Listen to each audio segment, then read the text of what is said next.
Europe में यूनान नाम का एक देश है। यूनान में पुराने समय में मिदास नाम का एक राजा राज करता था। राजा मिदास बड़ा ही लालची था। उसकी पुत्री को छोड़कर उसे दूसरी कोई वस्तु संसार में प्यारी थी तो बस सोना ही प्यारा था। वह रात में सोते सोते भी सोना इकट्ठा करने का स्वप्न देखा करता था।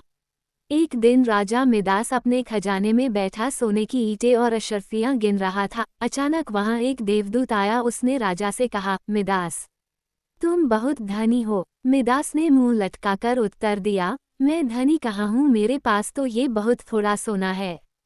देवदूत बोला, तुम्हें इतने सोने से भी संतोष नहीं है, कितना सोना चाहिए तुम्हें? राजा ने कहा, मैं तो चाहता हूँ कि मैं जिस वस्तु को हाथ से स्पर्श करूँ वही सोने की हो जाए। देवदूत हंसा और बोला, अच्छी बात है, कल सवेरे से तुम जिस वस्तु को छूओगे वह सोने की हो जाएगी।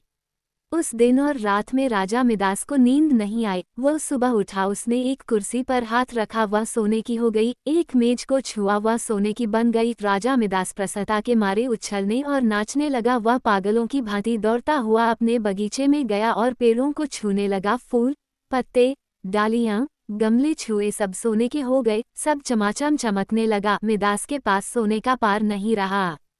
दौड़ते उछलते में मिदास थक गया। उसे अभी तक ये पता ही नहीं लगा था कि उसके कपड़े भी सोने के होकर बहुत भारी हो गए हैं। वह प्यासा था और भूख भी उसे लगी थी। बगीचे से अपने राजमहल लौटकर एक सोने की कुर्सी पर बैठ गया। एक नौकर ने उसके आगे भोजन और पानी लाकर रख दिया, लेकिन जैसे ही मिदास ने भोजन को हाथ लगाया वह भोजन सोने का बन गया। उसने पानी पीने के लिए गिलास उठाया तो गिलास और पानी सोना हो गया। मिदास के सामने सोने की रोटियां, सोने के चावल, सोने के आलू आदि रखे थे। वह भूखा था, प्यासा था, सोना चबाकर उसकी भूख नहीं मिट सकती थी। मिदास रो पड़ा। उसी समय उसकी पुत्री खेलते हुए वहां आई। अपने पिता को रोते हुए देखकर पिता की गोद में चढ़कर उसके आंसू पहुंचने लगी। मिदास ने पुत्री को अपनी छाती से लगा लिया, लेकिन अब उसकी पुत्री वहां कहाँ थी? गोद में तो उसकी पुत्री की सोने की इतनी वजनी मूर्ति थी कि उसे वह गोद में उठाए भी नहीं रख सकता था। बेचारा मिदास सिर पीट पीट कर रोने लगा। देवता को दया आ गई, वो फिर प्रकट हुआ। उसे देखते ही मिदास उसके पैरों पर गिर पड़ा और गिड़गिड़ाकर प्रार्थना करने लगा, अपना वरदान वापस लौटा लीजिए। देवता ने पूछा, मिदास, अब तुम्हें सोना नहीं चाहिए, अब बताओ, एक गिलास पानी मूल्यवान है या सोना? कपड़ा, रोटी मूल्यवान है या सोना? मिदास ने हाथ जोड़कर कहा, मुझे सोना नहीं चाहिए। मैं जान गया हूँ कि मनुष्य को सोना नहीं चाहिए। सोने के बिना मनुष्य का कोई काम नहीं अटकता। एक गिलास पानी और एक टुकड़े रोटी के बिना मनुष्य का काम नहीं चल सकता। अब सोने का लोभ नहीं करूँगा।